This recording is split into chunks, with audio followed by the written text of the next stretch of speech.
Hi. Hi, baby. What's up, everybody? How's everyone doing? Staying warm in this gray, dreary, snowy start to March. Certainly not what I expected to come back to.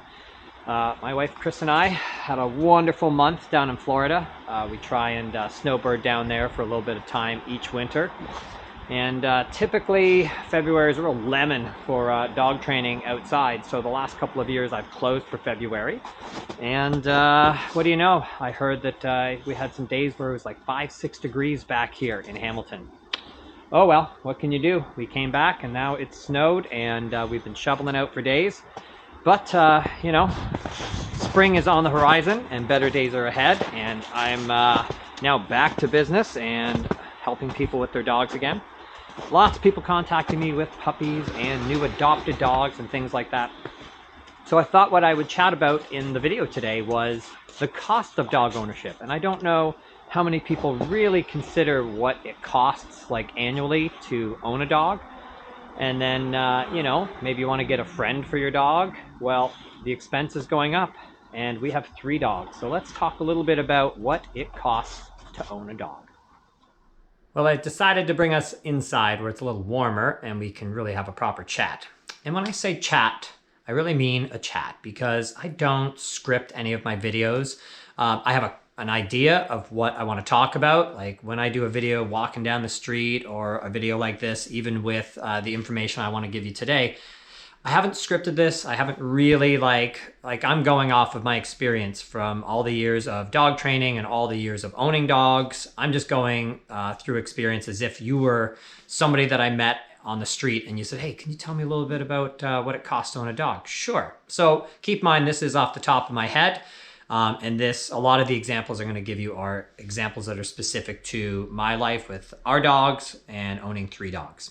So we're going to really talk about, first let's address getting a new dog. And this could be a puppy or this could be an adult dog, but there's probably some basic things you've got to get for your dog. So if you're going to use a crate, well, then you'll have to get a crate. If you're going to not use a crate, then you're probably going to have to get some baby gates in the beginning to block off certain areas of your house as your dog adjusts to living in your home, because you probably don't want to give a brand new dog or puppy free run of your entire home immediately when you don't really know them yet. But just the basics. We're talking about a crate or a baby gate, something like that, a leash, a collar, maybe some training treats, right? Dog bowls, and maybe a couple of dog toys, and maybe a nice comfy dog bed. Okay, so all that stuff gonna set you back maybe $500, something like that, depending on, you know, what kind of quality you get. Are you getting nice hand-carved marble dishes from Italy? Then maybe a bit more. But generally speaking, I'd say to get your dog in the house, maybe $500. And keep in mind, you've paid for your dog. Whether you paid an adoption fee to a rescue, whether you paid to purchase the dog from a breeder, but one way or another, most of us, money is gonna change hands in order to get our furry companion into our life. Now you're gonna have to go get a vet too. So vet bill, I would say, so let's talk specifics now. I'd say we had a pretty unlucky year this last, like basically calendar year with the dogs. In the last year, Ollie was sick, and sick enough that he spent 5 days in a vet clinic out in Brantford, and that set us back $3,400 for that. Oh boy. Also, both Penny and Ollie had dental cleanings this year, and then, of course, once they get in there, they realize, hey, this molar's, you know, rotten or gone loose or something. So both of them involved 1 or 2 extractions. And both with the blood work, the visits, the surgery, and all the medications to come home, both were around $1,300. So that's $2,600 just on the dental bills, and then the $3,400 that we spent for Ollie. So right now, we're already around $5,000. Like I said, though, unlucky year. In a typical year, and keep in mind we have 3 dogs, their flea and tick meds for the entire year are around $1,600. So if you had 1 dog, you're maybe looking at around $500 for the year, something like that, for flea and tick meds. If you're doing like oral pills or something, right? again, all of this depends on your situation. Some people might just get a flea collar. I don't know what you're using, but I'm just explaining, some of these things. Annual vet checkups and vaccinations. Again, of course, if you're vaccinating your dog, some people say, oh my God, this is a scam. Some people say the vaccines are going to make your dog sick. Who knows anymore? Everybody's got an opinion on everything. But generally speaking, I'd say it would be wise to plan about $1,000 a year for vet bills.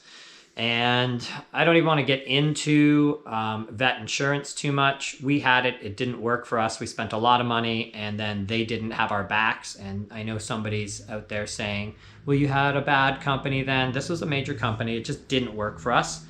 And in the end, we found that if we just put about $150 a month away into a savings account, which is what we do, all our vet bills are covered for the year.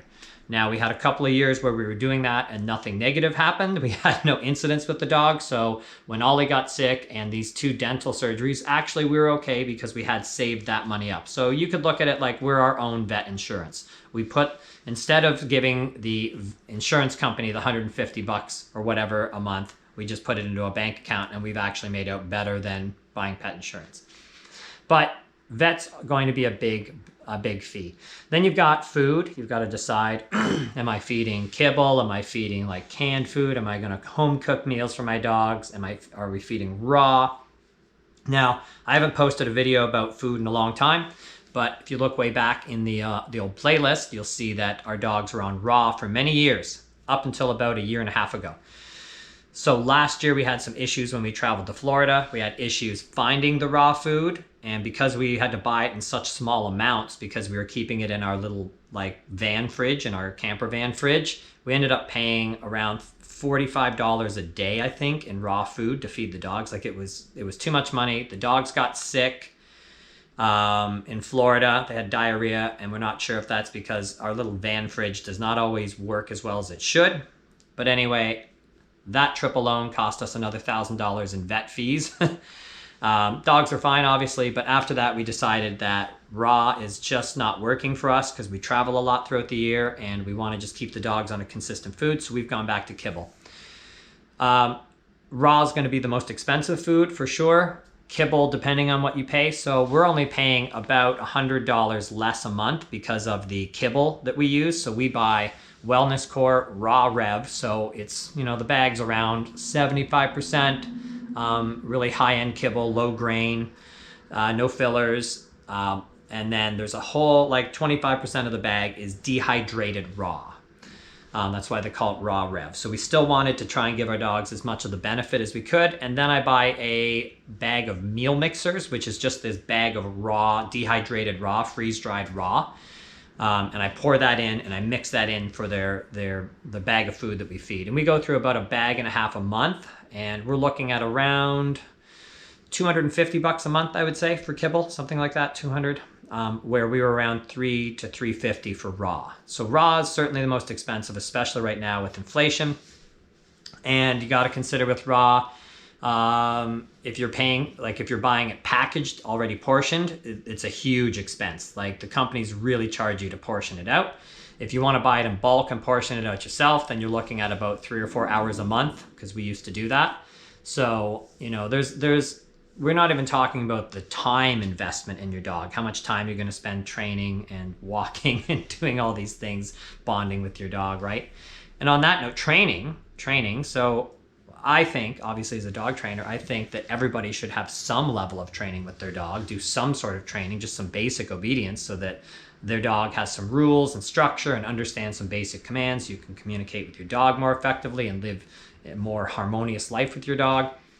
Group classes might be $300-$400, where a private trainer like myself might be $500-$700, depending on the course that you want to book. So that's typically a one-time fee though, right?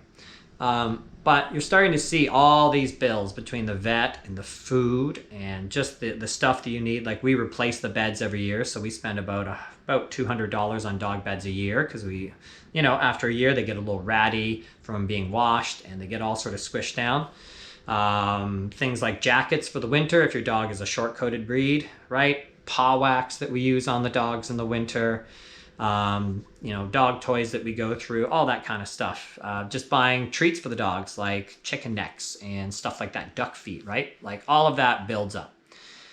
What's it cost in an average year to own a single dog?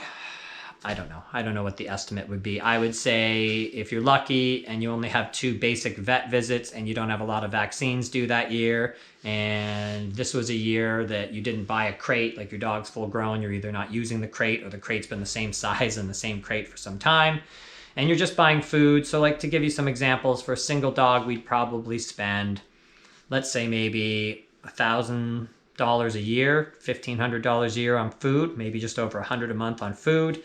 Let's say, as I had said, maybe plan $1,000 a year for vet bills. So you're looking at maybe $2,000 to $2,500 for food and vet. I mean, leashes, collars, dog bed, all that stuff, not a whole lot more money. So we'll just call it maybe $200. So you're looking at about $2,700, I guess, now. So, between, I'd say, $2,000 and $3,000 a year for a dog would be a fair estimate to make. And that's if things go well, your dog didn't get injured, they didn't eat something they shouldn't have eaten, they didn't get some sort of virus or whatever, right? So that's kind of the bare minimum. So just keep that in mind. If you're looking to get a dog, the expense isn't overwhelming, I would say, but as now with 3 dogs, I mean, do the math on that. Now, if I'm going by my own estimate, I'm talking around $7,500 a year to care for 3 dogs. And I'd say that's pretty reasonable as to what we spend in a year with vet bills and all the different things we do. So, 3 dogs, fairly decent expense, but to put it in comparison, my wife Chris and I are also very passionate cyclists, and my carbon fiber cross bike was $4,500. So, I mean, that could pay for 2 dogs in a year, that one bicycle. So, I mean, it's all where you want to put your money. How many people would spend $4,500 on a bicycle? Probably not many, though, right? So it just depends. But I'm sure a lot of us have kind of expensive hobbies where that money, when you compare it out, like a dog's worth maybe the same as your hobby in a year. And I know our dogs bring a ton of joy and happiness into my life. And it satisfies a need to care for something and raise something, because my wife and I don't have children, but they really are like our children. I don't treat them like children. They're dogs, but they're our family. So they fill a need in myself for companionship and something to care for and raise. So it's worth it to me. It's worth every penny. I love our dogs. I wouldn't trade it for anything in the world. All right, so hopefully that's some useful information that I don't normally cover on my YouTube channel. I don't do a lot of talking about the expense. I do a lot of talking about the training, the raising of dogs, but not necessarily what it costs in the year. And hopefully that's some information that will help you or someone you know moving forward. Other than that, this year, as I had said, I'm going to be on a monthly schedule for videos. So I will see you in April for the next video I put out. And until then, hopefully you get out, do some training, and enjoy some time with your furry companions.